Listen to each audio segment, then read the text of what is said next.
I have painted and sculpted my whole life, and it was only really about 20 years ago or so that I found my medium in sculpture.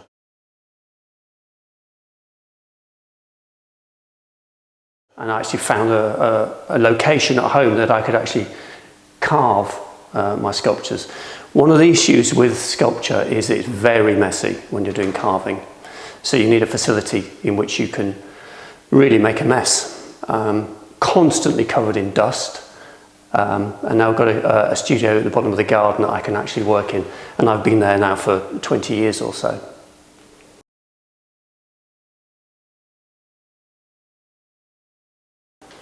Everything comes from my hands. It's almost a subliminal act of creation. It takes a long time, and there's an awful lot of reworking goes on. I think all of the pieces you see here have all been reworked on many occasions. I produce work and then I live with it for a while. I think you need to get some distance from the creative process to actually be able to look at something objectively and then decide actually whether it is a piece you want to commit to. So I'm a constant reworker. But starting... what is the starting point? The medium I work in is concrete. I carve concrete.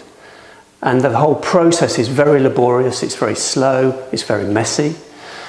But that's fine, you know, because what it actually means is that none of the pieces that I do, none of the work is terribly intricate. It's all broad shapes, it's all natural forms, it's all things that could have been eroded by water or by wind or by air. Stuff that could have been almost picked off the beach.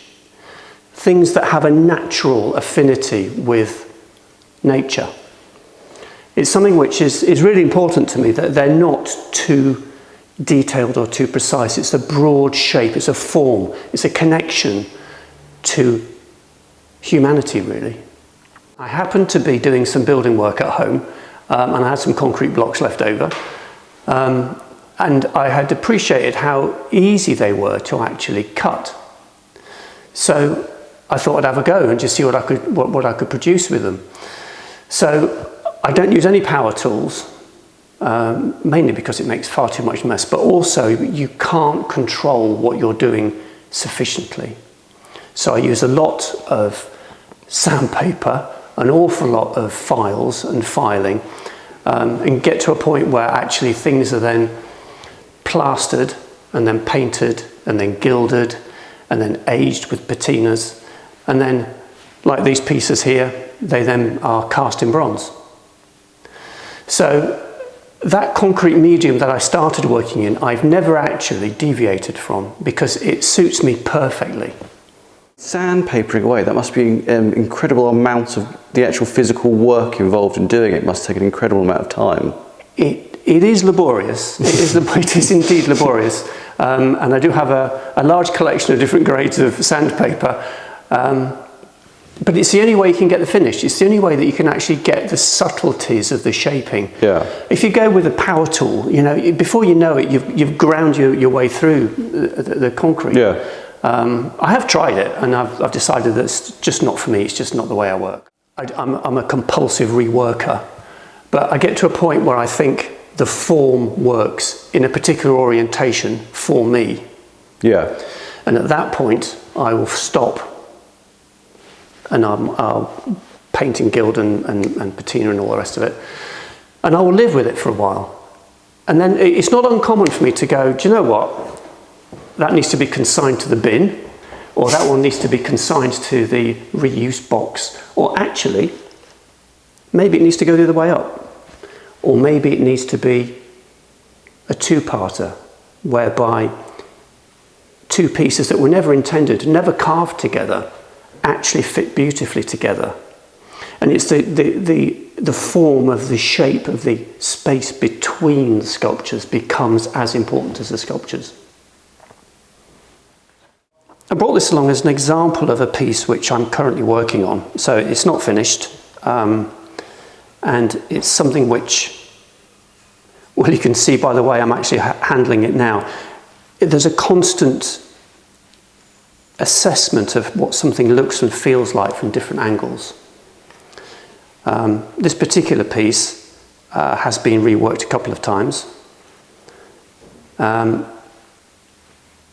what I'm working on at the moment is actually the gilding, so that we have something that looks like an old, decrepit, worn exterior and a beautiful, shiny, pristine, gilded interior. Something extraordinarily beautiful on the inside, but actually rough and old on the outside. But actually, it's the way that it nestles in my hands that's key. For these works to work for me, they have to feel right. They appear out of my hands, almost without me thinking about it. It's almost going into almost a trance-like state while you're actually carving. They're incredibly tactile. I see people desperate to touch them. And actually, certainly the bronze pieces, you know, I welcome that. It's one of the things I always find very difficult with pieces, you know, by Henry Moore or whatever. You want to touch them. And actually, what you generally find is when no one's looking, you do. Because they just sit beautifully in your hands. And it's something which, it's that emotional connection, that element of humanity between an object and the way you feel about something. It's quite extraordinary. I can't really explain it. I don't know where it comes from. But it's like a compulsion that I have to produce these. I do all the patina on all of my bronzes myself because in my mind it's an integral part of the sculpture, and I don't want to give that to somebody else to do. So what is the process with patina? It's blowtorch and chemicals basically, and fire extinguishers, you know, making sure that again the sandpaper comes into it again, because you're always sanding back and what have you, to actually get the areas that look worn as though it has been touched and loved, and other areas of different chemical patinas, so you can get the beautiful textures of either a verdigris, like on this piece here. Yeah, do you know what you're looking for with the patinas? Quite often, yes. Some pieces just scream, what would this look like if it had been outside for the last 10 years? Where would the verdigris have developed? And actually artificially putting that on it. And other times it's just a case of, it's a piece of machinery or it's a piece of aged bronze, and where is it likely to have changed colour? So it needs a naturalistic approach, and it needs to look right, as though it actually had been found outdoors. I mean, this piece, for example, you can see elements of plaster that have actually been left exposed. There's paint, there's gold leaf, there's patinaed, aged gold leaf. It all looks very haphazard and rough on the outside. And then in the inside, very beautiful. Sometimes use copper. Copper's rather beautiful, but it doesn't take aging quite as well. Copper leaf, anyway, as gold. You can really get the most exquisite colours using a patina on gold leaf. I was saying earlier, this is a two-piece work where the space between the elements is actually as important as the elements themselves. And again, it's not quite personifying the sculpture, but it resembles a reclining figure. And if that's what it looks like to you, that's fine. So this particular piece, this is reclining figure. Again, this one here, flint form, it could be a reclining figure, but actually it has that pointed element that reminds me of flint.